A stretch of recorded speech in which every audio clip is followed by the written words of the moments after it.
I'm a huge fan of superhero fiction. Um, and I mean that's why I chose the name Jamie Johansson, because you have guys like Clark Kent and Peter Parker, and they've got these kind of alliterative names, and to me that was kind of like my nod to I wanted her to feel like a superhero from the off, not necessarily in what she was physically capable of, but just in terms of that, like that beacon of morality. Yeah, I think I wanted her to be the antithesis to the kind of hard drinking sort of classic noir detective. I read a lot of Scandi noir. I really enjoy it. It's one of my favorite kind of genres of crime. And her father is a legendary kind of like tough guy detective who drinks and like does drugs and pops pills and philanders, and he shoots first and asks questions later, and he never plays by the rules, and he always gets his man, and he's that very classic kind of you know hard man detective. And I just thought, I wanted to write a female detective because I thought at the time that, that just allows for so much more emotional space to explore that, again, when you choose a character like her father or like Solomon Church, you kind of within this realm of like, well, there are expectations for a character, and there are things that they say and they crack one-liners, after they, get the bad guy, and they do all these things that like have expectations. But when you write with a female sort of lead, there's much more opportunity to be more nuanced emotionally and to be more intellectual and slower, and you don't have to necessarily leap to physical violence or physical confrontation, because women don't in the same way that kind of men do, I guess, in a lot of senses. So when it came to building Jamie, I was like, well, if her father drinks, she should be teetotal. If her father is like, throws the rule book out the window, she should be really rigid to it. If her father would, like punch first and ask questions later, she should be the opposite. And really, like, interestingly, I started writing her like that, and I wanted to be really dedicated to that, especially through the prequels. But by the time we got to the end of the third book and Angel Maker was sort of bubbling away in the background for me, I couldn't stop her from becoming her father, even though I tried desperately not to. So I think the thing that readers really fell in love with was the conflict that she feels, where she feels like she's in this world of two halves, where she wants to do the right thing, but she doesn't know what that is, because she feels that she should be doing something other than, what the rules tell her. And I think that that's the sort of that's the person she is when she comes to Angel Maker. She was moved away from Sweden, from her father and from his kind of legacy and his shadow, and tried desperately to be everything he wasn't and be better than him. But by the time she makes it back to Sweden in Angel Maker,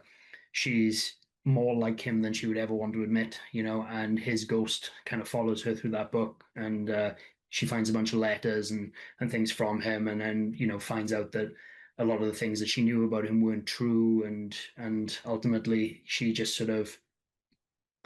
gets to reopen, a door that she closed in herself a long time ago. And I think that it's the sort of the balancing of that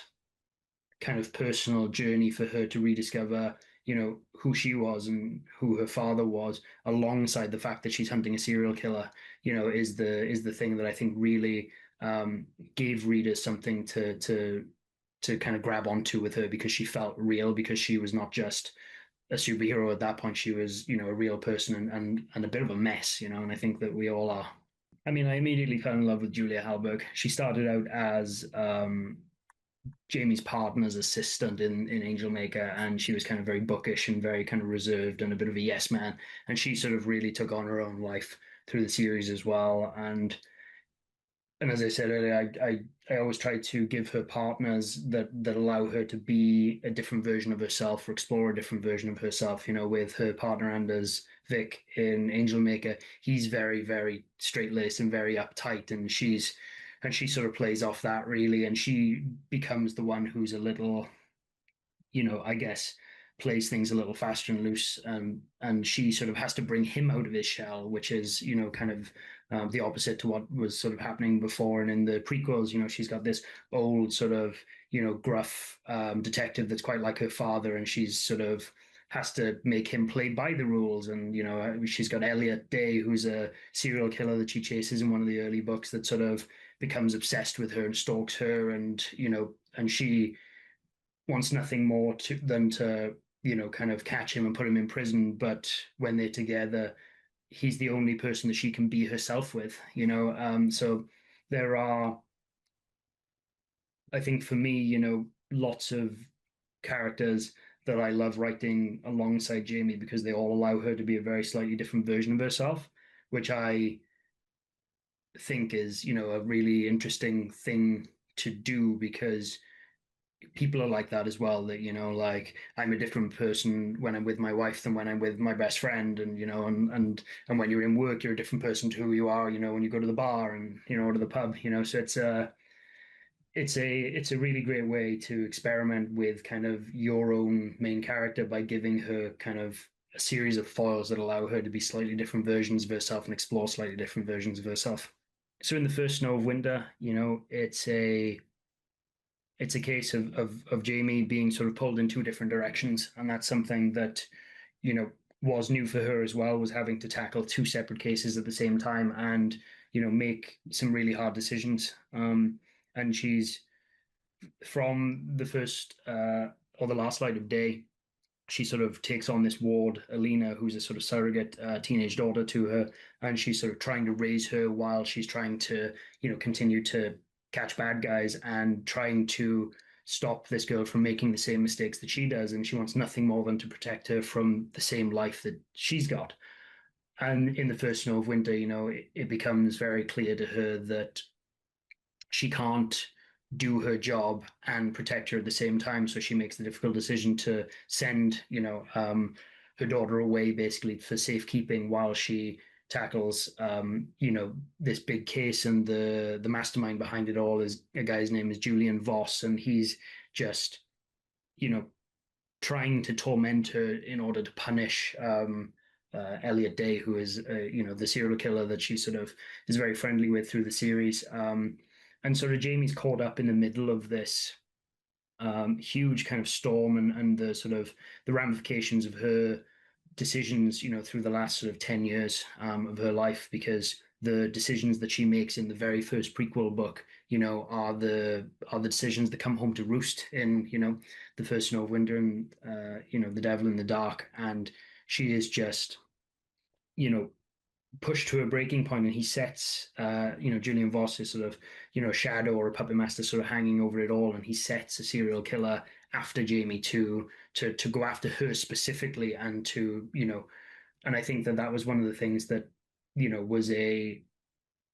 sort of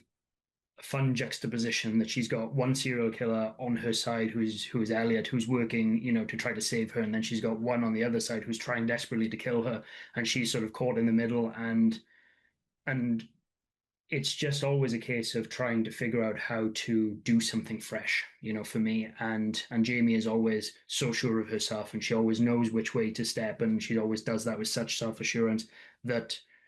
she has a lot of agency and a lot of power in that, and in herself, and in her strength, and in this final kind of stretch of three books, which is The Devil in the Dark, The First Snow of Winter, and then The Deepest Grave of All, which I'm writing at the moment. This is an exploration of what happens when that agency, when that power is taken away from her, and she is powerless and she is helpless, and she has all of those kind of layers of armor and friends and partners around her, and the might of the Swedish police authority, or the NCA sort of behind her, when she is just on her own and she is out on a limb and powerless. Who is she when all that is stripped away? So that's I think having a serial killer that just kind of torments her was just really allowed me to break her down to her most kind of basic self. For me, it's the natural end of where I've imagined Jamie will go and where she will get to. And it's an ending. It's a story that kind of continues to push her, in all the wrong directions, and continues to force her to make decisions that she doesn't want to make, and she is remiss to make. But ultimately, she knows that she's far gone enough in terms of the things she's done in her life that she doesn't see any kind of salvation for herself. So in The Deepest Grave of All, you finally see her, I guess, fully transform into who her father was and the person she never wanted to be. She kind of finishes that metamorphosis into the, you know, the shoot first, ask questions later kind of person. And it's not just it's not that she, just kind of gets out there and starts just, kind of gunning people down. It's this fight, that she's like trying desperately to hold on to her humanity and onto this idea of kind of right or wrong. And she just knows that it's the only thing that's keeping her human is the thing that's holding her back. So she has to make that decision of whether or not she wants to, give up herself to